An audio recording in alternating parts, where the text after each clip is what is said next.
Morning all. Let's have a look at round 12 of the candidates. Okay, so the first game to look at, let's have a look at Magnus against Vasily Ivanchuk.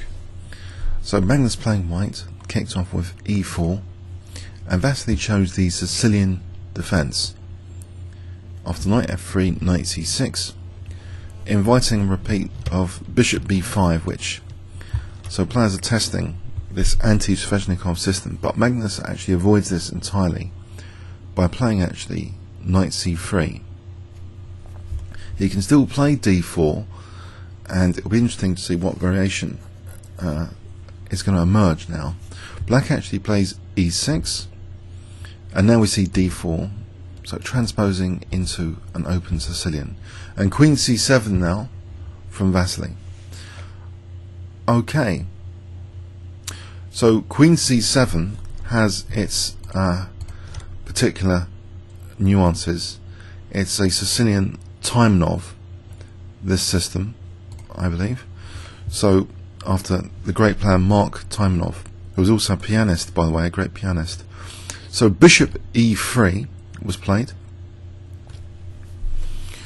by Magnus, and then we see a6. Okay, now in this setup, this bishop hasn't been committed yet to e7, and black hasn't committed to d6, so basically this bishop's got free reign at the moment for this potentially annoying pin. Magnus plays queen d2, and now we see knight f6, and now Magnus castles queenside, so inviting this potentially annoying pin here, bishop b4, but I believe this has all been played before, this position, and we'll do a reference check maybe in the second pass. Here now f3, and now Vasily plays knight e7, so that is an annoying pin, but furthermore black might be playing now for d5 followed by e5. You can imagine d4 being quite nasty. We see actually knight b3, and now d5. Okay, there's no tactics against this pin. This is even check if this knight ever moves tactically. This is really quite an annoying pin, and here we get a transformation now into a different style of position. Magnus playing e5. Okay, so what's going on with e5? Why can't it be taken? Well, we'll check that in the second pass. Taking. Vasily played knight d7, and we have basically a kind of French defense structure emerging. So now f4, so white thematically might be interested in f5, but at the moment there's a nice blockade on the f5 square. Black might be slightly weak on the dark squares though as well. This next move, b6, is keeping an eye on c5, you know, for potential use. And actually that's immediately made use of. Bishop d4, knight c5. Okay, and this does seem to threaten knight e4, just celebrating that pin. So at the moment it doesn't seem that great, the position for white out of the opening. What has Magnus got in mind here? Is he really going to accept double pawns here, and without too much evidential attacking initiative? He plays a3, and now we see knight e4, so he's getting potentially double pawns, and Ivanchuk does this. He takes on c3 and doubles the pawns and gets the queens off, so we have a kind of neat kind of French defense without too many issues at the moment for black. And what's worse, Vasily Ivanchuk is managing his clock. Probably he's not really massively behind on time, so there seems to be a very determined, time conscientious Vasily Ivanchuk in this game at the moment, who's got an improved version of the French defense. And if you remember from this channel, we've seen Ivanchuk's Immortal against Kasparov, which was in a French defence, And so, you know, he is sometimes playing with the French structures in the past with great success. We see now a5, and that seems to provoke, you know, a glaring weakness of b5. So a natural knight maneuver would seem to be more effective, and maybe trying to get into d6. This is not all positive for white, getting a knight to d6, because potentially a knight on d6 can be a vulnerability. Let's see though, knight d4, and black seizing the opportunity to get rid of his bad bishop in inverted commas, and in doing so weakening white's control of certain squares if this bishop's off the board. c4 and f5 are classically black targets in the French defence, especially after a light square exchange. So we see bishop a6, and no attempt is made to stop this with knight b5. We see bishop d3, but if black takes now, white will be undoubling the pawns. So Vasily actually plays king d7, king d2, and now knight c6, challenging that knight.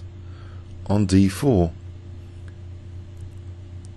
rook b1, and now bishop takes d3. Okay, if cd, white will still end up with double pawns after knight takes.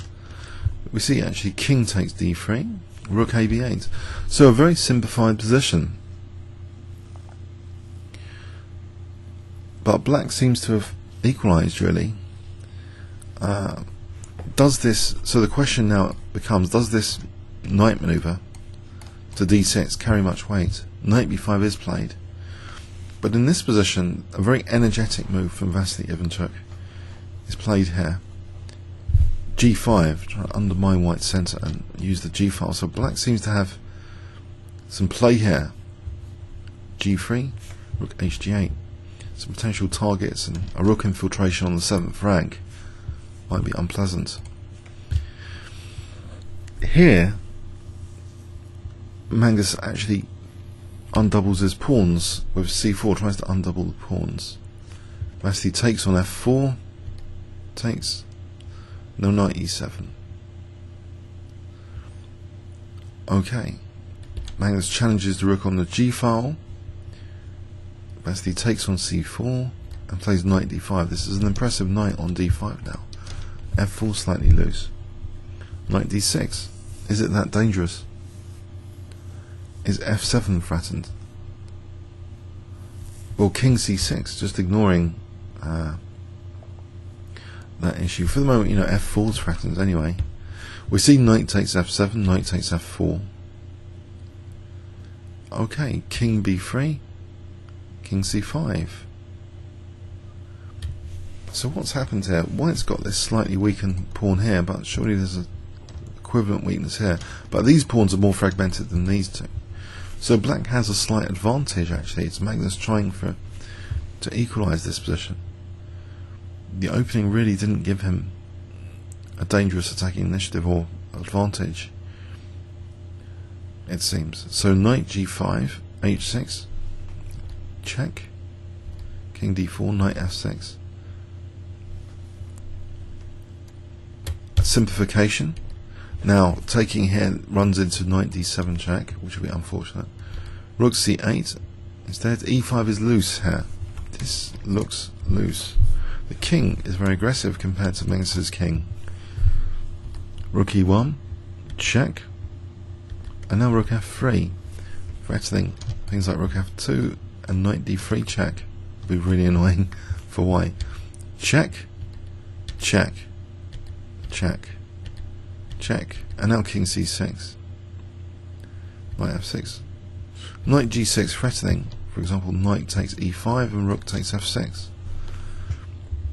check, rook e4, and now rook f5, and I think at this point, Vasily was celebrating. It looks as though he looked as though he won the lottery or something, because he's winning this e5 pawn.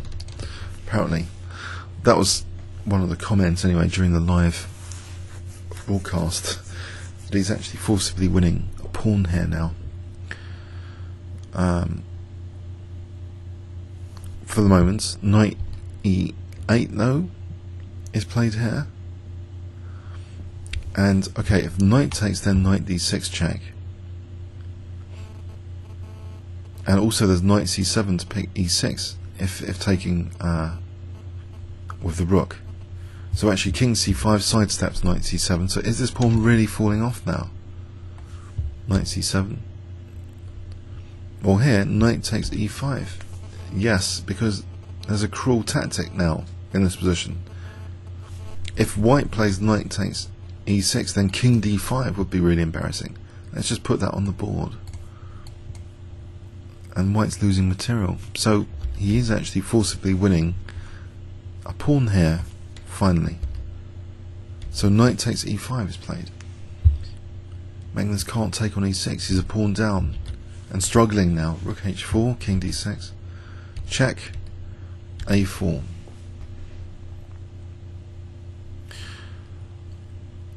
Okay, why not? You might ask, why not in this position?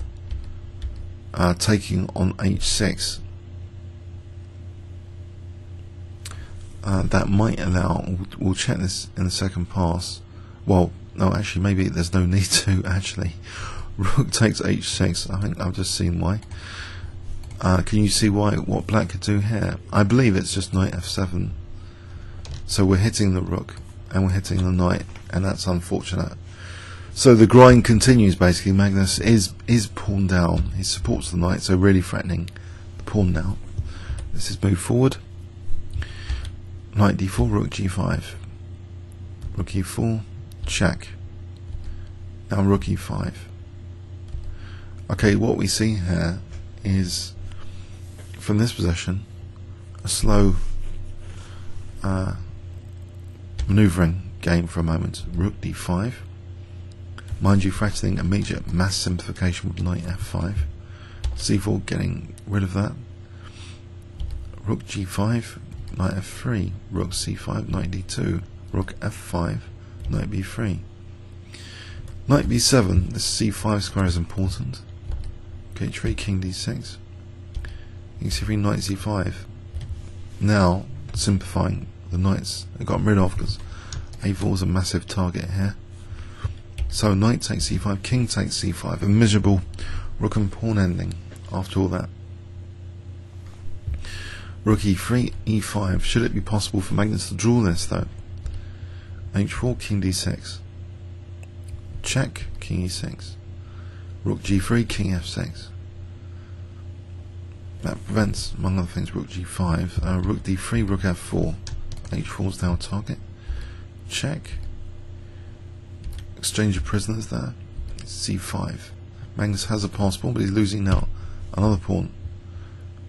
2 pawns down. Okay, king e4. Plays in this position, rook d6. Rook d4, rook a6, king d5. Takes, check. Now taking on c5. 2 pawns up. Now, Vasily in this rook and pawn ending. And now it looks as though there still might be, well, because Magnus is playing on, there still might be some sort of drawing opportunity, but it looks as though actually this is doomed for white. These pawns are quite separate, so the overloading of white now to stop both pawns is evident here. And in fact, this pawn is now used as a distraction to get the king over here and just sacrifice to cut it off now after king takes king f5. Black's going to cut off the king, leaving this a running pawn. So the king is cut off. And it's just this pawn which is quite terminal here. Rook f1, king e3. And black doesn't even mind rook e1 check here because of king f2 and rook h8. It's actually hopeless here. Magnus resigned. A 90 move Titanic struggle really. Let's have a look at this final position. If check, we'll just play king f2, threatening mate. And it looks fairly hopeless. Black's gonna make progress. Either king e2 or e4. This pawn's just being driven here. We get this kind of position, and here king f1, check, king g2.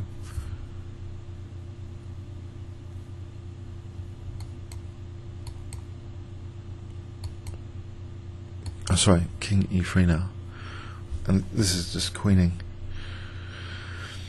Okay, let's go back in the game and just check. First of all, key moment in the opening where what was this whole theory? This bishop b4, knight e7. So Magnus played knight b3 here.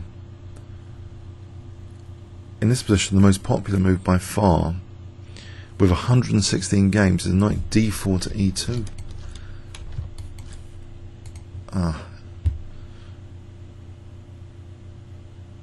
Okay, knight d4 to e2. Let's just get that again. The second most popular, a3, 12 games. Knight b3 is only 7 games.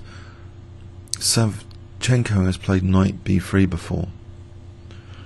So knight d4 to e2 has been played by Anand, Topalov, Liko, Shirov. Magnus will be in great company with knight d4 to e2. And okay, so Magnus fans will be gutted about this. You know, maybe this opening was a bit limp. There's an Anand Polgar game in 2005 which went like this, just for those interested. b5, so Anand playing white, bishop f4, e5. Let's just fast forward through this, and you know, white's got something out of the opening to play with. More than something, it's got a nice, like, pleasant position against Julep Polgar. You know, it's an exciting kind of Sicilian position with prospects of doing something interesting. And it just went like this. And I'll just fast forward. You can look up this game yourself. It's Anand Polgar in 2005, FIDE World Championship in San Luis. But you know, these queenside pawns were dropping off, and yeah, just winning lots of material, I think, here. So Julep Polgar resigned, but yeah, the main move is basically knight de to e2. After this knight b3, what are the stats like? Statistically, after knight b3, there's 2 wins for black on my reference tables. It's two wins for white and 3 draws. And quite low rated players playing with the white pieces, really. It's all pretty low rated players. There isn't the prestige associated with knight b3 there is knight de2. Anyway, let's go on. So from an engine point of view, okay, what's going on with queen takes e4? Queen e5. Bishop f4, is there any queen h5? g4. And this is unpleasant for black. If queen here, bishop d3, queen's getting trapped. Queen h4, and bishop g5, and queen's still getting trapped. Yeah, so this is a no-go area because of bishop f4. Okay, so instead, yeah, we wisely just go into this position here. Black, from a technical evaluation, is doing well. b6 instead of b5 is interesting. If b5 is that some sort of slip up, potentially it looks as though white could be much better with bishop d4. I think a key point is, you know, controlling c5 to be able to play knight c5 to e4.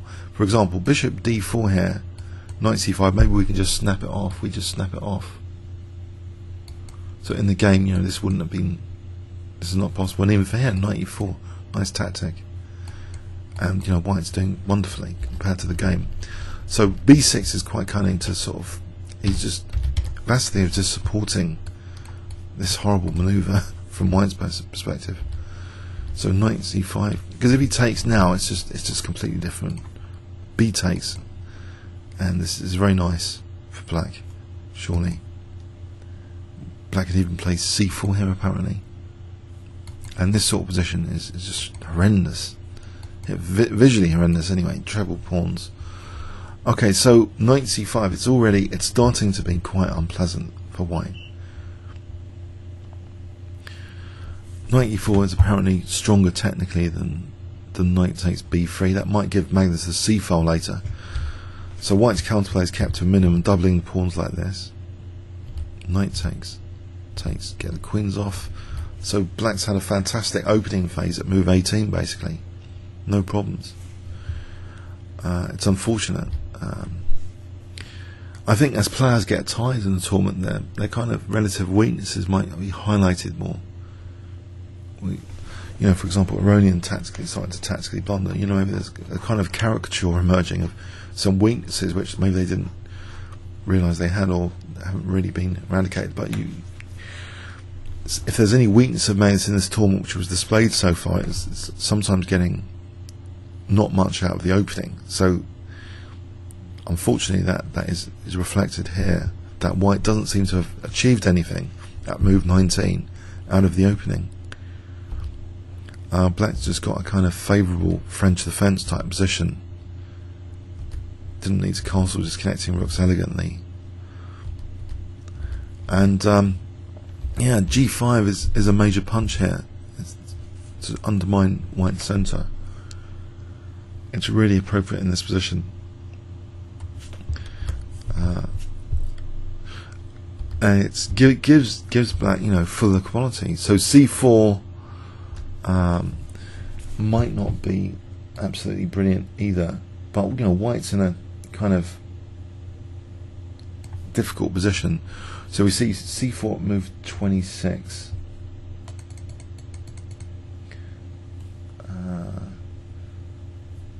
So move 26. Okay.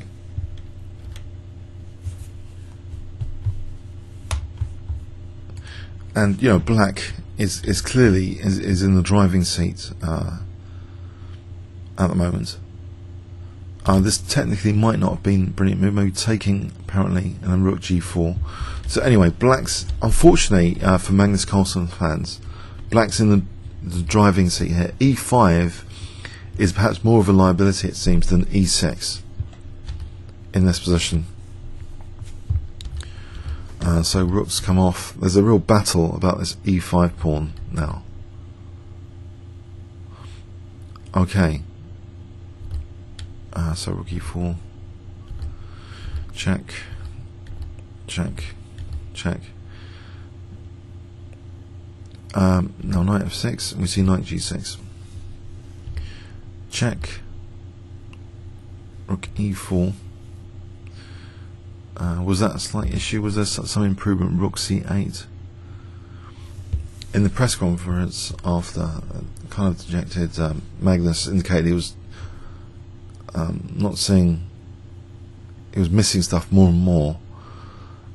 Is there a potential here, a key opportunity at move 45, for example, to try and hold this? Kind of lesser evil moves we need. Apparently, okay, so rook e4.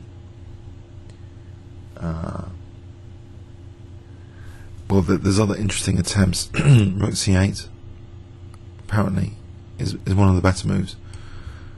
For example, knight takes. What do we have? Knight e4. And what is white threatening? Knight d6. Check. Because if king a6, there's rook a8 mate. So this is interesting. This kind of continuation is potentially quite dangerous. And it looks as though it's roughly equal. You know, there's some opportunities for white to generate some threats here. It's knight c5 now as a threat, big threat. And this looks good already for white here with the knight c5 threat. So there were other opportunities here at move 45, but instead we see rook e4, and we see the evaluation dropping. Technically, white's not really threatening as much as the rook c8 stuff with knight e4 and c4 that's potentially on the cards. So rook f5, it seems e5 has been given up without too much compensation here. black's advantage is now increasing. Okay, let's just check this one that I mentioned. Knight f7 is a killer move here because it's double attacking. That stops any check. It's going to take that knight. So a4, and black's advantage is just steadily increasing here. What else can white do apart from c4 here? e5's coming up as well, if king e2, e5. So, okay. We see this knight now coming to c5. This is a very, very good move, knight b7, very strong move, and logical, just targeting a4. So white's without too much counterplay here, it seems. Just being ground down by Vasily Ivanchuk. Not minding this passed c pawn here. If white tries to go with the c pawn, I think that's mostly harmless. King e6. The king can get there in time to d7. Say c7, king d7. Say here, king c8. We're in time. So unfortunately, yeah, it does seem to be a downhill position, and one which I think both players must be absolutely knackered after this tournament, but of the tournament so far. So Magnus ground down really, and reaching a technically lost position. Okay, so he resigned here. A disappointing day for Magnus Carlsen fans. For Magnus to lose, he hasn't lost for ages, especially with the white pieces. Okay, okay, let's go on to a great day for Vasily Ivanchuk fans, showing he's got teeth still. He's really a dangerous player. He deserves to be in this tournament. He's a very, very dangerous player. Okay, we'll go on to the next game now. Okay, let's have a look now at Boris Gelfand against Peter Vidler. So we see knight f3 from Boris, and after knight f6 we actually go transpose into a sort of Grunfeld without d4 being played actually. So we see some differences. Without the d pawn being moved, we see queen b3, the knight going back, now d4. So it looks like a potentially more favourable Grunfeld without any structural damage with knight c3, you know, splitting the pawns or anything. So can white just get a nice centre? Queen c2, bishop g4. That's still putting pressure on that d4 pawn. And actually we see maybe a surprising move, you'd think. Queen e4, double attack. Black takes on f3 and now plays c6. So he's given up voluntarily the light square bishop Peter Vidler has. We see now e3 from Boris. Can he use the bishop pair here? And there doesn't seem to be that much pressure on d4 at the moment. Bishop g7, bishop e2, e5. White takes on e5. So he's still got a rock solid structure here. Bishop takes e5. Now queen e4, queen e7. Black's threatening immediately. Bishop takes c3, check, winning the queen. And if castles, maybe bishop takes c3 is still interesting, because then the queens would have to come off. So we see bishop d2 here. At least black could recapture now, getting both bishops. So knight 8 d7, queen c2, both sides castle, rook f8, rook f1, a5, bishop e1, bishop's nicely tucked like this, bishop pair, a4, rook a1, knight c5. What are the knights up to? Black's knights. Bishop f1, rook ed8, g3. Well, actually this bishop can now fianchetto, or even use this diagonal. Bishop g7, and exchange of rooks. And now b4. A takes, rook a8, b4 again. Knight goes back. Knight e4, and white enjoys this c5 square outpost. And a small advantage for white. It looks as though there is a small advantage for white, but now it's an exchange of rooks. Queen a2, bishop goes back to e5, bishop g2, knight f6, knight c5, bishop d6, knight d3, knight e4. It looks as though black's active enough here, though he hasn't got any bad pieces. Although b6 knight looks a bit of a vulnerability, and this is tested. Queen a7, knight d5. Queen goes to d4 now, attacking the knight, keeping the grip, the iron grip on c5. f5, queen c4, threatening, well, with this pin, maybe f3 and e4. Queen e6 unpinning, f3, knight g5. So e3's under fire here, and the knight's protecting the queen. Bishop d2, protecting e3, knight c7. Ends an exchange of queens, and it looks quite peaceful now. Knight d5, e4, takes, knight d4, king f2. And here both players believe it's drawish, and they agree a draw. I don't think too much to be said about this game.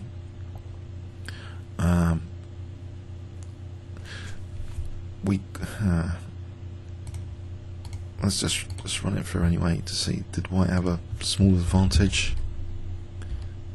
Was there anything, any major opportunity missed?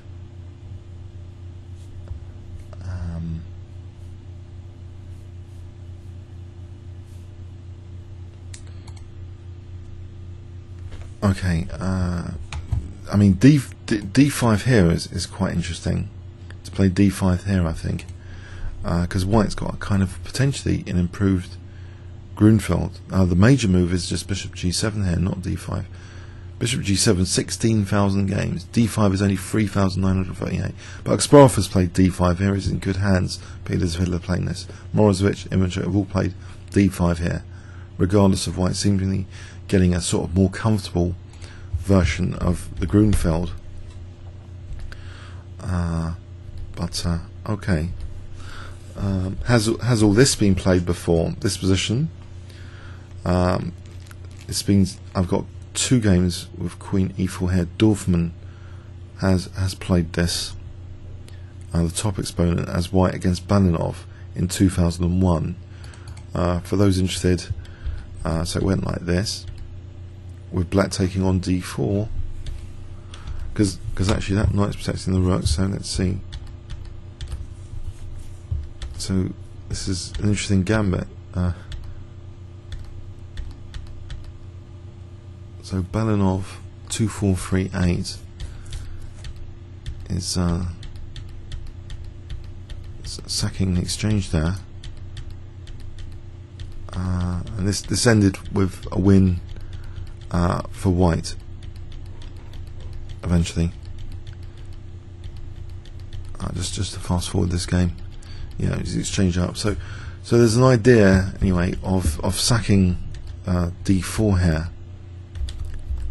Okay, so bishop takes f3, queen takes f3, queen takes d4 is actually possible. So not queen takes b7, it seems, but just e3 here gives white something, or gave white something, at least in this game. Okay, so but in our main game, we didn't see black taking this pawn. From an engine point of view, taking the pawn,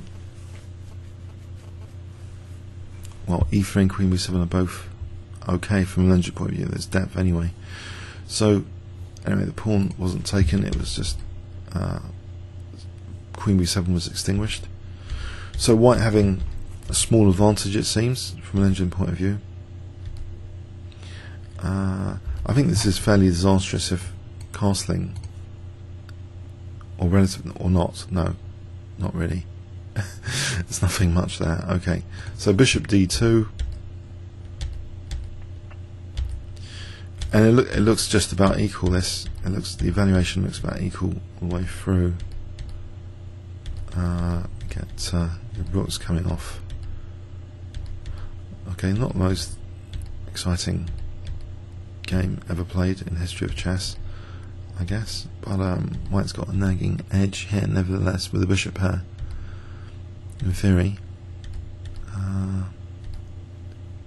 So bishop d2, okay, queen's coming off, and we reach a peaceful draw. Okay, so let's go on to the next game.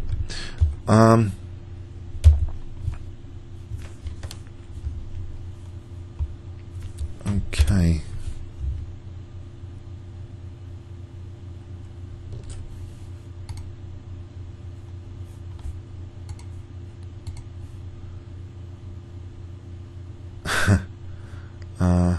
Recent database. Pardon me. Aronian against Kramnik. Let's go on to Aronian against Kramnik.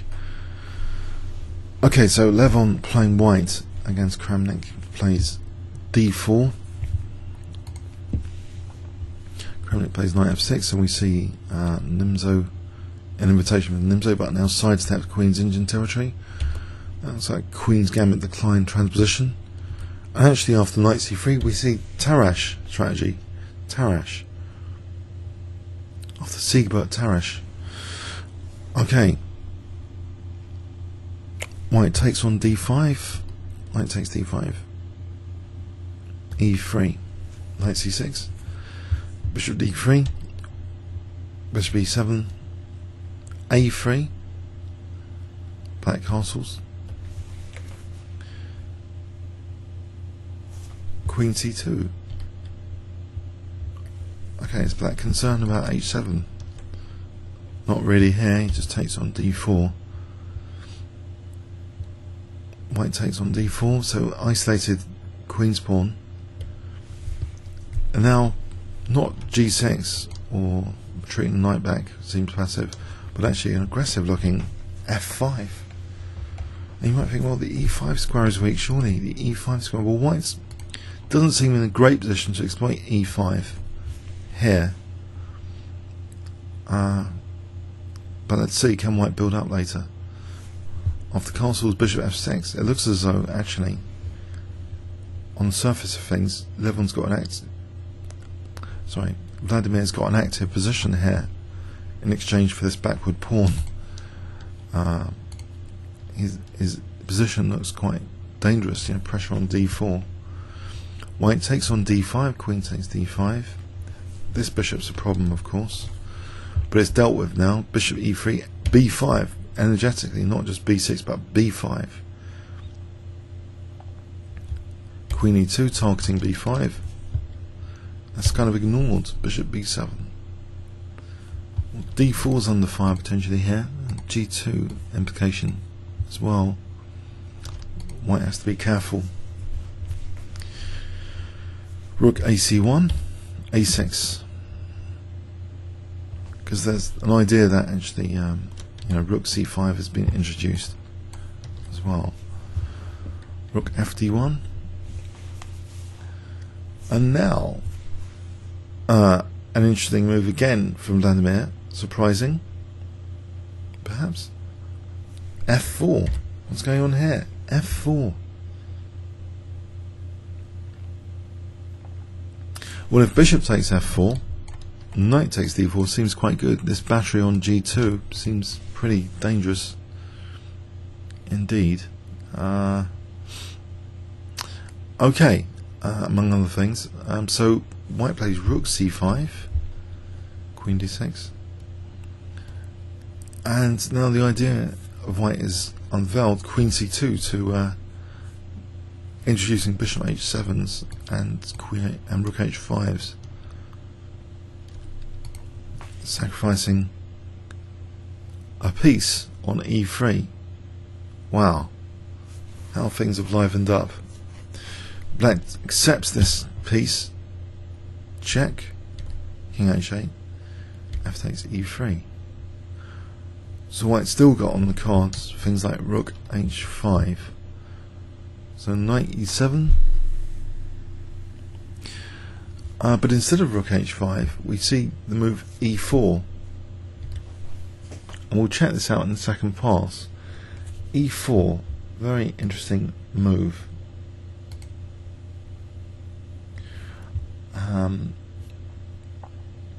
Okay.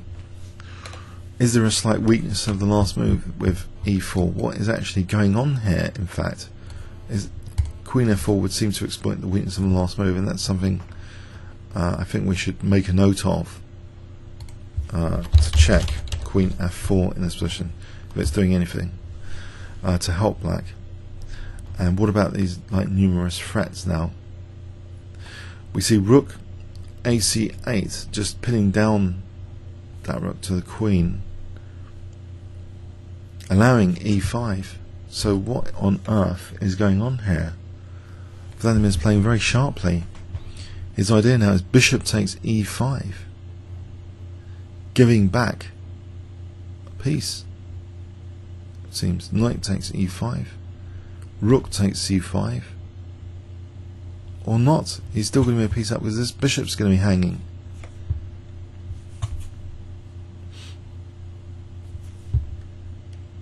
Knight g6 check, that's taken. D takes c5. And there's a cruel move here, a very good move, which was clearly calculated by Vladimir in this tense situation here, with his queen attacked by both pawn and rook. To calculate this is neat. Can you spot what he plays here if I give you 10 seconds starting from now? Black to play.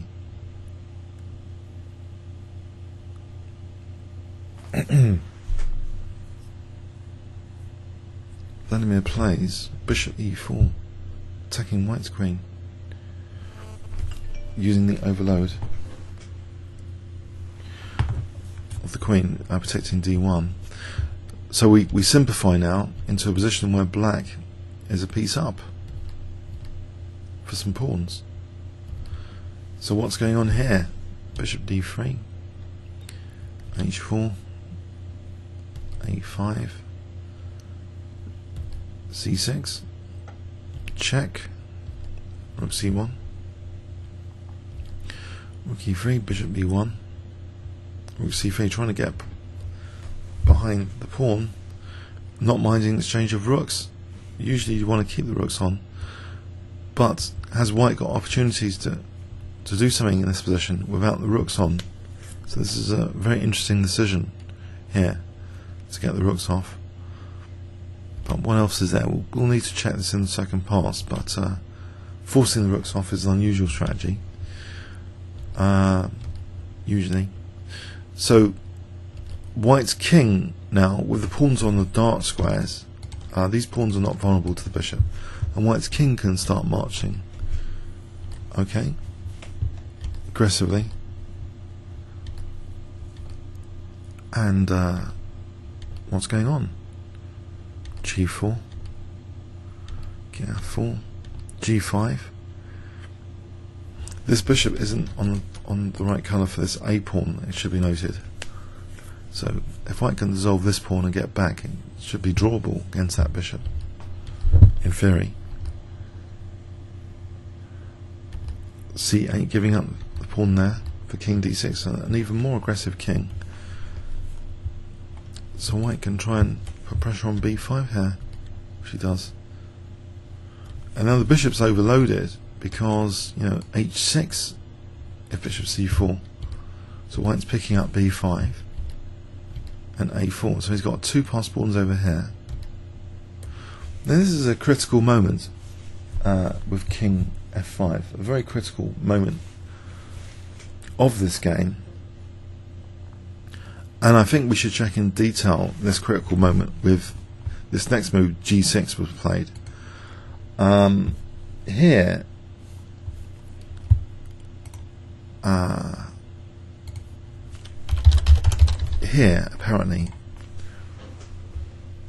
white might have a draw in hand with the move h6, and we need to see exactly why. After the g6, what is the sole difference from h6? Well, black's actually losing another move to have to play g6. There's a pawn move there.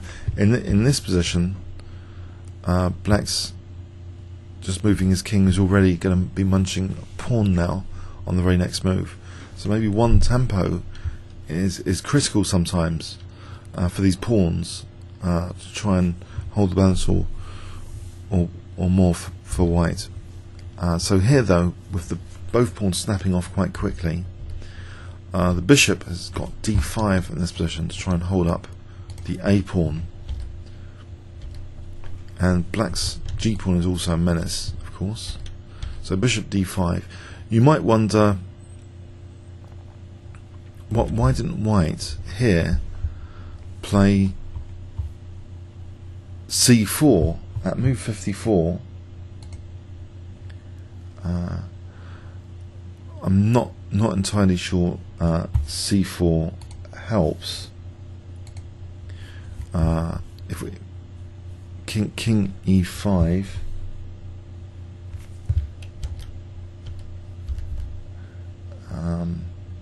and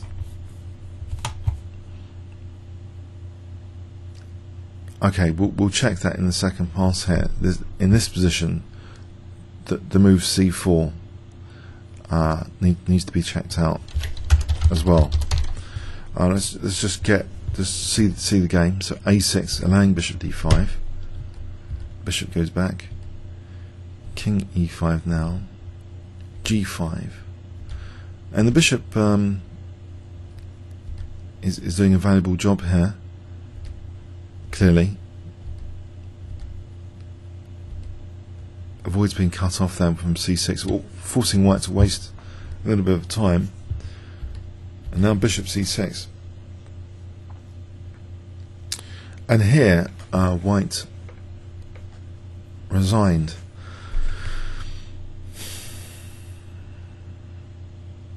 Okay, let's check why from this position and rewind back to some key moments. If queening here, we could just take g2, and if c6 here. In this position, I think not g1. I think that's c7 is tricky, it seems. So just king d6 here, and if king b7, now g1, and this is much easier. Check, and that's an easy win. Okay, so king d6 in this position. All right, so let's go back. So earlier,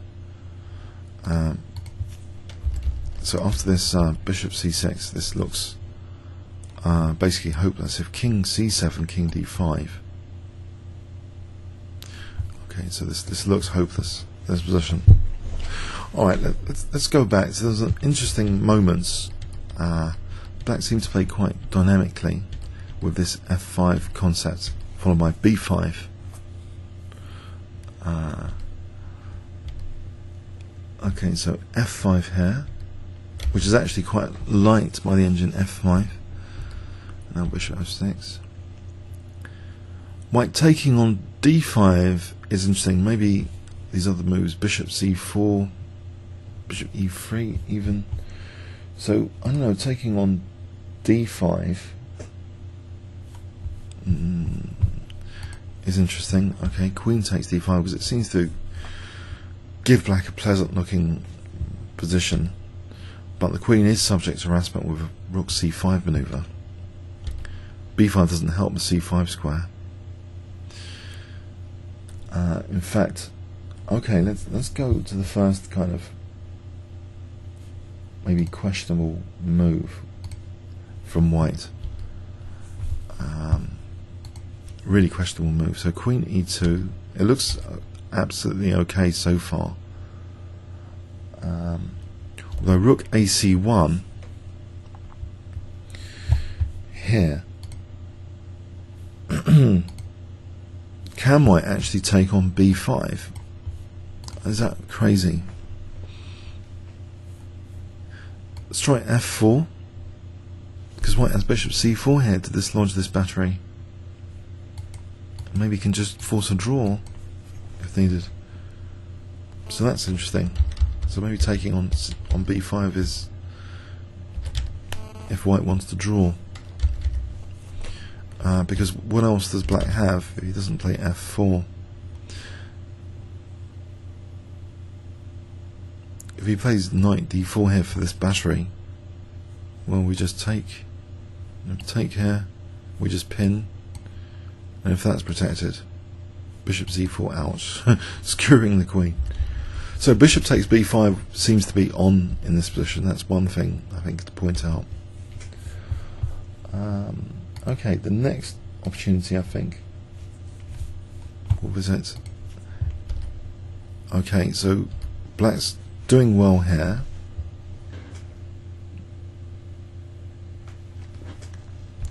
Rook C5, okay, Queen C2. Winning a piece. I mean, this is a very interesting situation. Why did white have to give up a piece with rook FD1? I mean, with this idea, I think black is basically threatening knight takes D4 here. This pawn is weak, so okay, we get this sharp idea that of the piece sacrifice. So Queen C2,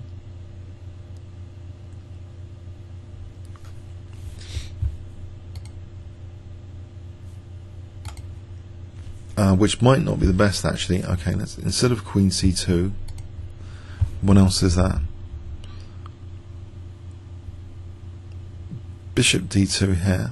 Is that absurd? Just losing D4. Knight takes. Well, knight's on E6, so queen takes. Queen takes E6 is actually better. Bishop takes H7, and this is possibly an improvement on the game. This kind of thing. Okay, so that's all initiated from this move. Bishop D2. Bishop D2 is another test for black. Let's go through this again. Knight takes D4 here. What else can black do? If bishop takes D4, rook G5, or rook CC1. Whoops, even stronger is rook C1, just dropping here. And white's actually got some prospects here. White's looking okay. It's actually advantageous for white. So bishop D2 is an interesting. If white doesn't want to sack the piece, bishop D2. But instead we see this piece sack quite committal.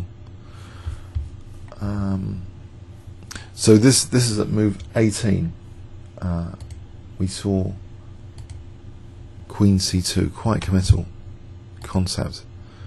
We see, look at that evaluation change. Queen C2, the piece sack is not really liked by the engine. Check. But now, interestingly, this is getting crazy. In this position, after King H8,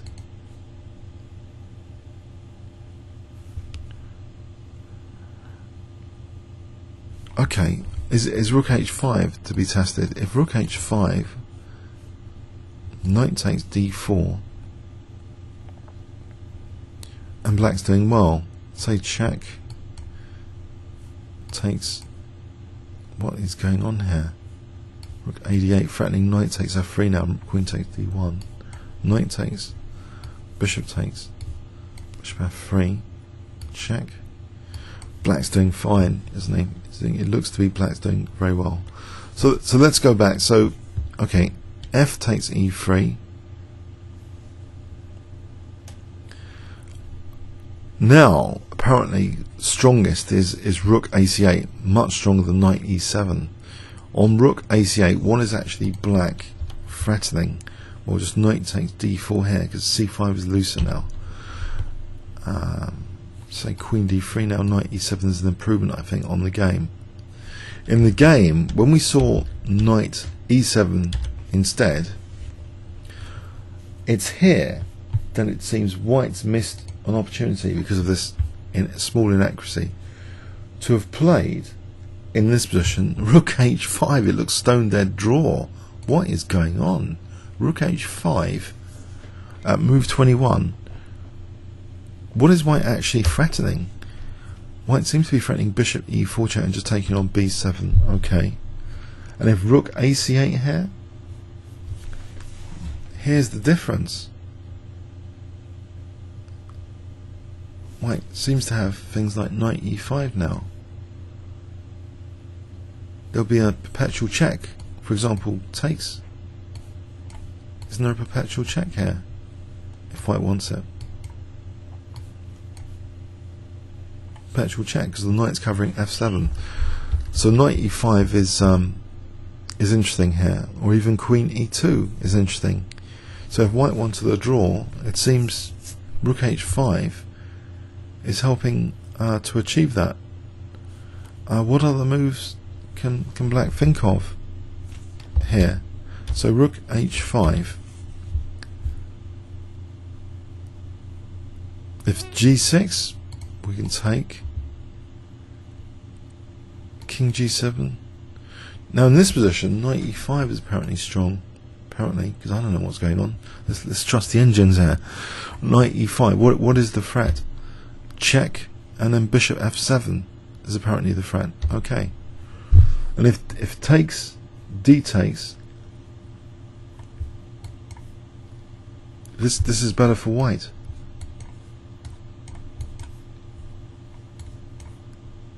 It's much better for white. So this idea of g6 isn't that convincing. Rook ac8. Let's just revisit rook ac8. So we see again knight e5 to the rescue, or even queen e2. What is queen e2 threatening?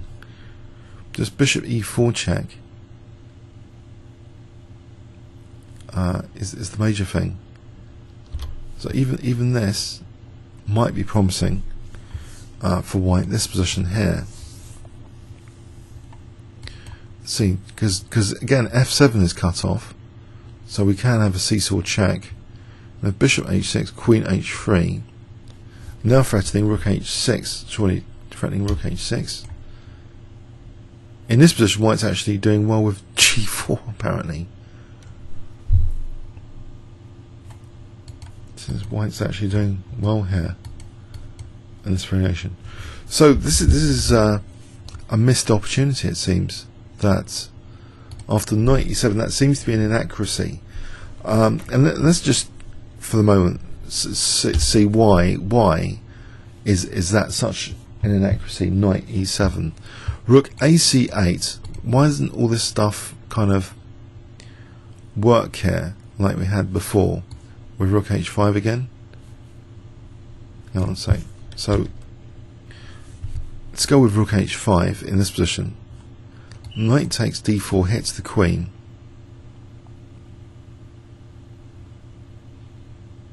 And that's basically it. It's a double attack on the queen.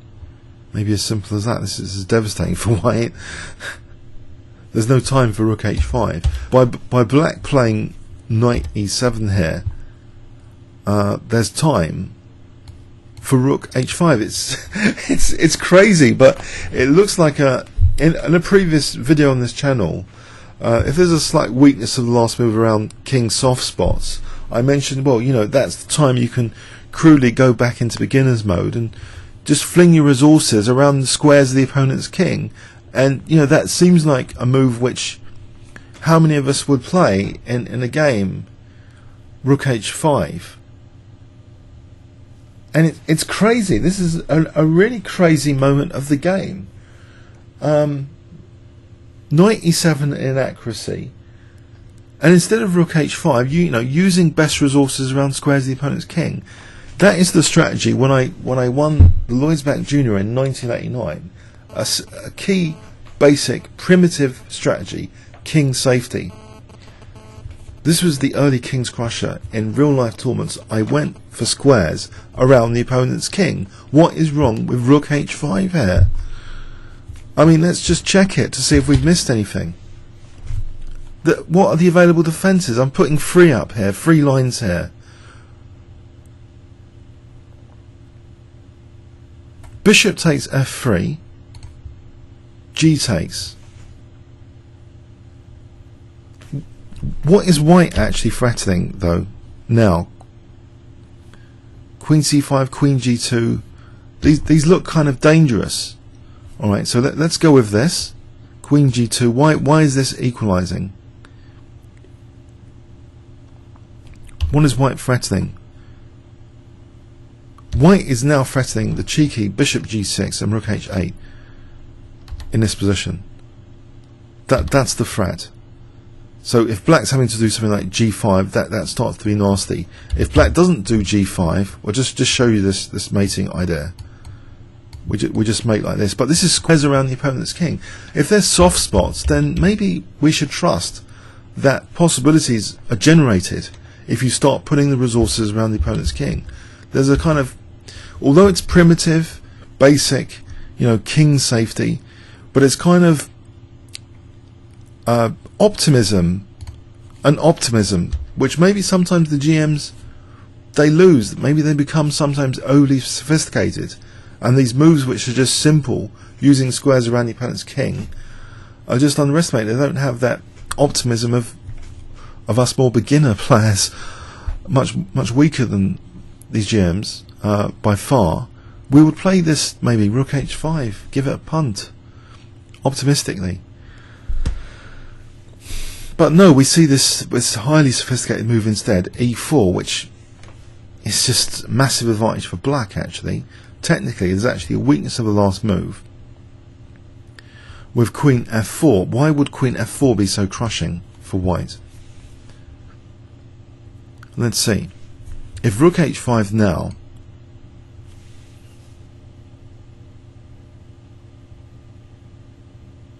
knight g8 or g6 will do. Even g6. Okay, let's go with g6. Takes. King g7.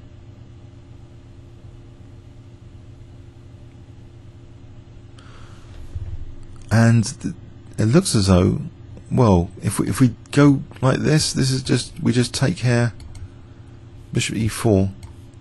Oh, the queen is supporting bishop e4. This is nothing for white. So this queen f4, I know, it's ridiculous. This game, it looks, I know, with engines we can mock the GMs and show them great disrespect as Gelfand shows, because we know everything about the games and intricate technical resources, but it's shocking still to see this sequence in this game at move 20, from knight e7, white not playing rook h5, white playing e4, and now Vladimir, instead of playing queen f4, which, you know, seems to provide basically this resource of taking in bishop e4, among other things. That's the idea. What is white doing in this position? Off the g6. Even knight g8 here. Even knight g8 is better for white.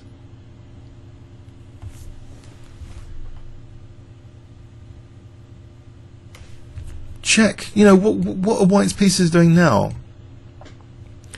Now we can see the optimism is destroyed. What are these resources doing around squares around the opponent's king here?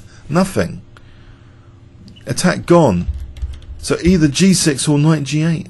This queen f4 really does support, I think, just the threat of king takes h7 without any e5. But no, we see actually here. Well, clearly, you know, king takes h7 is impossible here. We just go check and win the queen. Enough said. There's nothing clever there. Okay, but queen f4 just gets out of the way and really does threaten taking bishop e4, it seems. Okay, but everyone's tired. Everyone is getting absolutely tired. I know from just playing in the London Classic, towards the end of the tournament, I had trouble, staying awake in later rounds, let alone playing. Travelling, doing videos for you guys on YouTube before the 2 o'clock thing. It becomes a mammoth exhaustion, these tournaments. And I think it's starting to tell, even with these strong grandmasters, relative to their normal standard of play. They're just human beings. If they're human beings, they'll share some of the same traits as us. Exhaustion. I think this game shows exhaustion to some extent now. These critical moments. What is going on in them? And now White's back in an okay position, it seems, with e5. But still, Vladimir, though, he has calculated something to get a small advantage here. Correctly. Bishop takes e5. So if we take with the pawn, we just take on c5. End of game. So we take with the knight. There's not much else to do here. Rook takes c5. We can't do anything else, it seems. If we take here, it's just queen takes e5. What's White doing there? Nothing. So knight g6 is forced.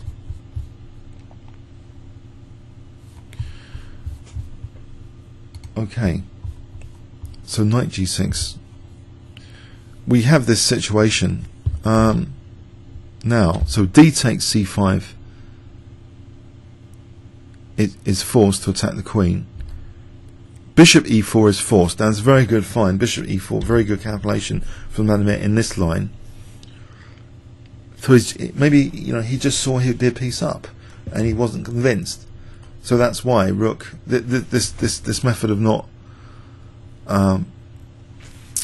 playing Queen f4. He just wanted this, which does appear to be a clear line in principle, a piece up. I think something remarkable did happen here in this endgame. That White plays something very, very special to White's credit. Coming up, c6, behind the pawn, and this position, rook e3 attacking the bishop, and now rook c3, best move. So he's noting his pawns are on the other square of the colour of the bishop, and his king can start marching aggressively. He's minimised the disadvantage of being a piece down. And look, we're almost touching equality now. It's only later for White to blunder again, it seems, in fact, that Vladimir won this game, because the bishop's a bit hopeless in this position. It's got nothing to attack. The king's super aggressive. We reach another critical moment soon at move 50, where apparently I'm going to have to reactivate my engine. One moment. Okay, we reach this moment here. Let's activating the engine again, where White's not actually doing badly at all here in this position, believe it or not. Yeah? If bishop c4, I think this just draws immediately. h6, at least. The bishop's overloaded. How is actually Black winning this? Surely White can, if White wants to draw, just takes... This pawn is on the wrong colour. It's a draw. Okay, so the bishop's kind of overloaded here. We reach the position, Vladimir is going for the pawns, clearly with his king. Okay. And this is an absolutely critical moment at move 50, where we see another seeming howler.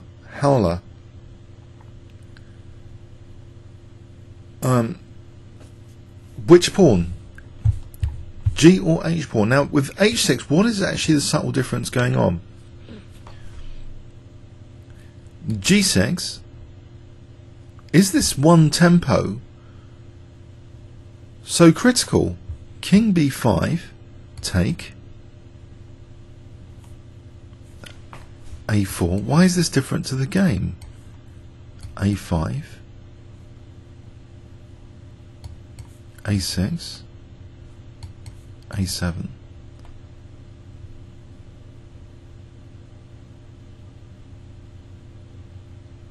Bishop d5.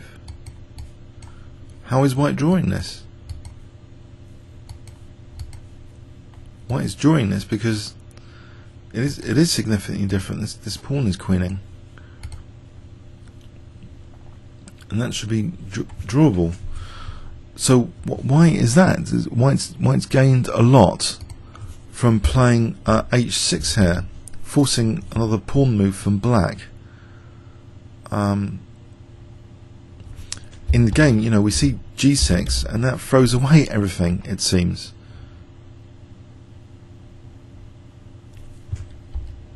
You know, this position now is actually lost by contrast.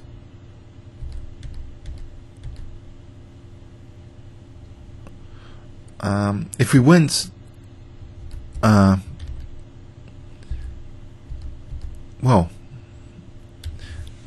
the king is closer to these pawns.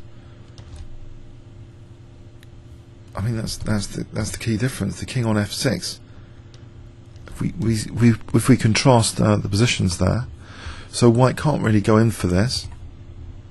King e5 is stepping into the pawn area. So if c6, we play king d6. End of game. We're taking both pawns and the g pawn. So the king's coming in for white's pawns here.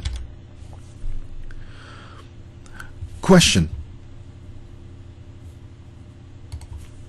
A question here about bishop d5 in the other line. What was wrong with the with stopping bishop d5 here by taking a move out? Let's say here by taking a move out to play c4. King takes, and now here king f6, a5.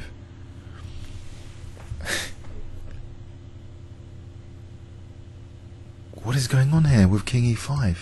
Why not a6? Ah, it's revealed. Unbelievable. I didn't see this at all until now. I'm going to be honest with you.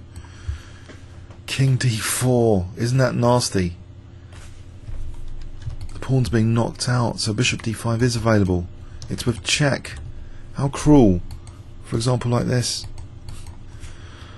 Blimey, the king, this must be part of the miscalculation then, that this king here is so absolutely useful for white to, even if white extinguishes bishop d5 as a resource,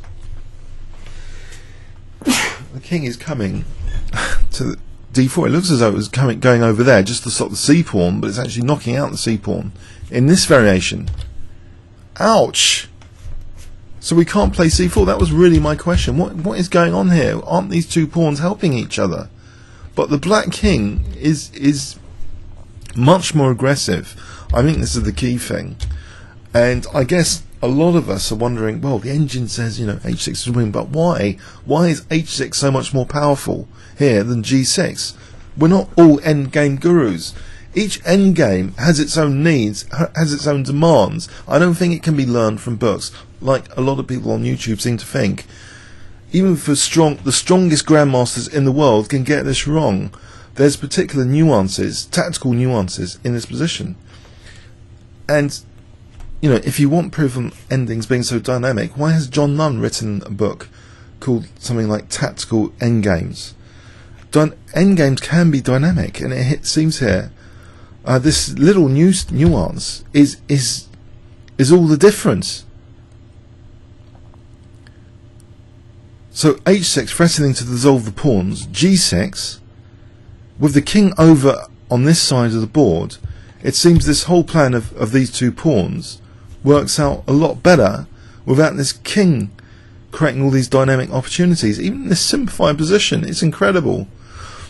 Okay, question here. Why not c4 to stop this bishop with the bishop d5 resource? Let's go with g5. Well, it's this pawn is queening. Black's pawn is queening. So c4 is no big deal. It's giving an extra tempo for the pawn. It's all got to be factored. Remarkably, this king is a lot more... Sorry, in the game continuation here, this king is a lot more energetic. It's having time to cruelly come back here. King f6 is not just getting away of the pawn. It's like an in-game study, this position. That in this position, you know, white cannot have played c4.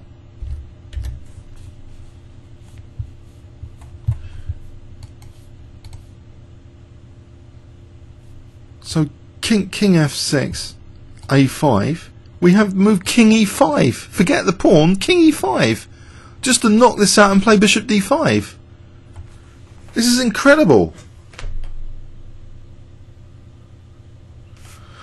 Anyway, so g6.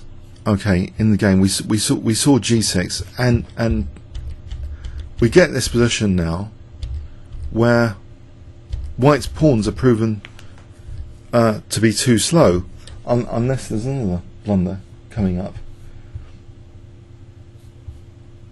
I don't think there is. I think white's pawns are now proven to be too slow. Why king e5? If g5, does that throw away everything? Not necessarily, no. Okay, so king e5 is on. Okay, g5. Black's doing fine here. He's making white waste time, and this kind of position is hopeless. Okay.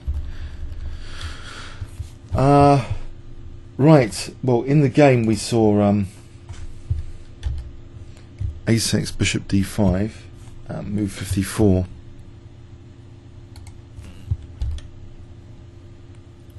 c4, bishop a8. King b6, king e5.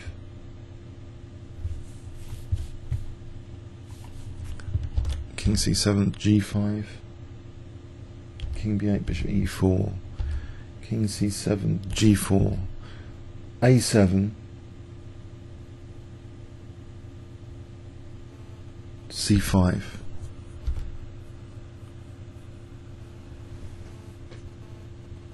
Sorry, a7, g3. c5, the bishop going back to a8. Last time to blunder. If the bishop doesn't go back to a8, then just c6. Well, it still doesn't matter. This doesn't matter either, because we've got this skewer check. We can queen and allow white to queen. It doesn't matter anymore. There's still check, winning the queen. So it's all gone. It's all gone. So bishop a8 was in the game. It's just gone. There's no. Okay. It's miserable for white.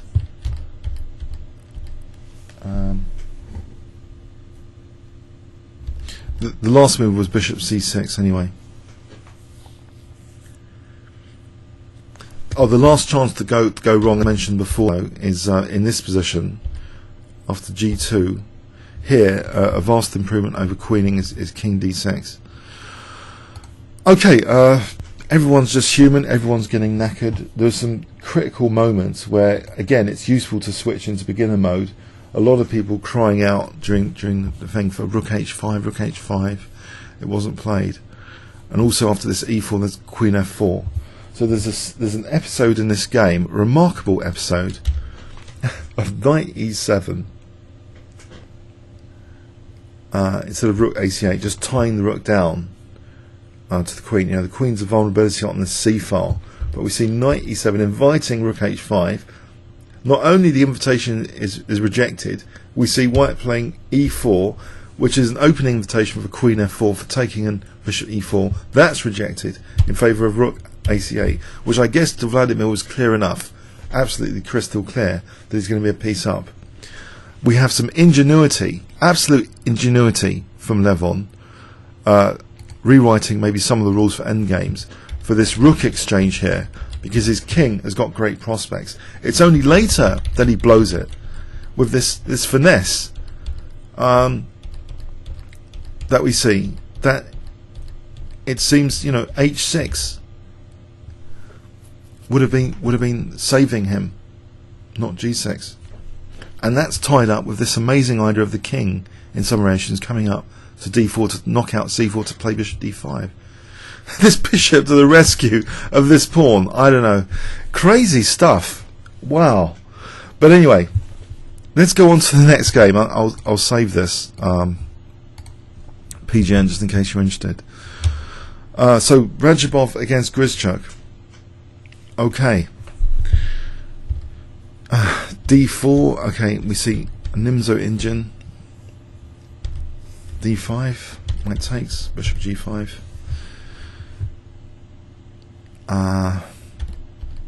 Okay, we see a kind of peaceful looking position here. Bishop e2. So Grischuk playing black against Rajabov white. So c5, b3. White seems to have a solid enough position here without too many problems. Takes on c5.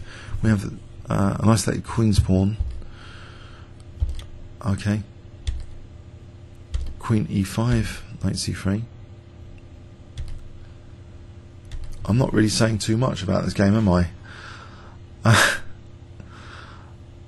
I'm afraid I think I'm done from the previous two games, the two major games of the round. Let's just skim this. Black takes on f3.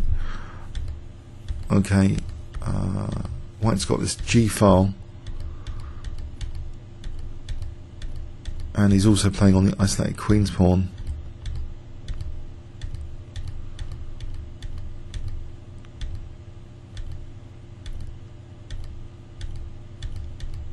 Let's get a gist here.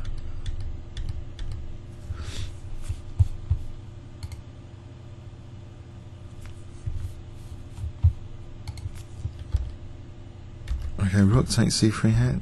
Sacrifice and exchange. What's happened here? So we'll get to a key moment here. Okay, there's an exchange sack coming up. So white sacks the exchange and gets it back immediately. So we have another rook and pawn ending. Now, interestingly, actually, yes, I have something to say here. Interestingly, it's a drawn rook and pawn ending technically. Believe it or not. This position here is a draw at move 63. So now here is where endgame book knowledge is really great. I don't think it matters what the engine indicates here. I think this is unwinnable when the position shows up again. Position's gone. Okay.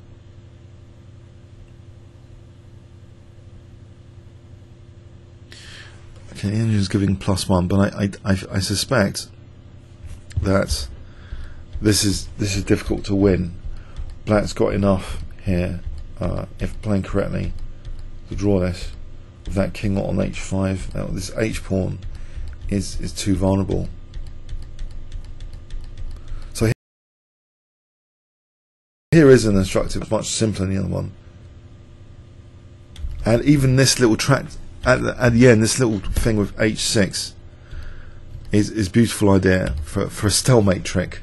Stalemate, draw. So this position here is technically drawn. I think that's one of the interesting aspects of this game to consider. I don't believe I've given this game justice. It's just that I'm done like Kipper from looking at the previous the other two key games of the round. Let's just Okay, just check again. White's got this advantage or not from the opening. It looks as though black may have just equalised. It looks equal, about equal.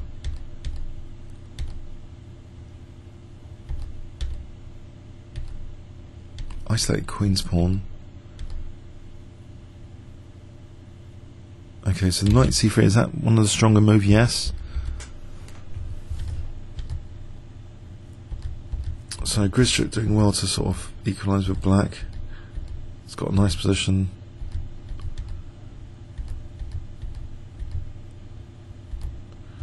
So how did white end up winning 2 pawns anyway? King going to d2. So c3 being a bit vulnerable. Okay, yeah, this around about here, it looks as though this might be questionable, the way black's playing with that f5 becoming a problem. So around about move 40, I think h5 was a slightly dubious idea in this position. I think white might have had well, technically an advantage after playing h4. White's getting technically the advantage. So instead of h5, there are other moves, not as committal, which allow h4. So this bishop's, on f5. So black's really playing a little bit with fire here by allowing this sequence after h5, h4. White's got that very useful f4 square, and he's fragmented black's pawns here. And so this is where white was winning material. This transaction here, he's on the c8 rook as well, and white goes up 2 pawns up. Yeah, and then it goes into technically drawn position. So this is where endgame knowledge, that knowing this position is drawn, is very, very useful for playing black. Even here there's a dynamic little trick with stalemate coming up, which is nifty in my opinion, that this position you can just take here. Okay, alright, yeah, I hope you got something from this round. Obviously there were 2 key games of this round of special interest, which changed the tournament situation dramatically. Kramnik now leading the field by half a point ahead of Carlsen. Carlsen lost, Kramnik won. So Kramnik in the lead with just 2 rounds to go. Who would have thought? Amazing turnaround of events, and Ivanchuk like kind of waking up after losing on time in previous rounds. Kramnik had one or two, it seems, lucky in inverted commas, or a good player generates his own luck, is a Capablanca quotation, I think. So he had some, well, particularly the Berlin Wall with black, which he won in an earlier round, which should have been an inferior draw. But he's leading the field now with only 2 rounds to go. Okay, comments or questions on YouTube. Thanks very much.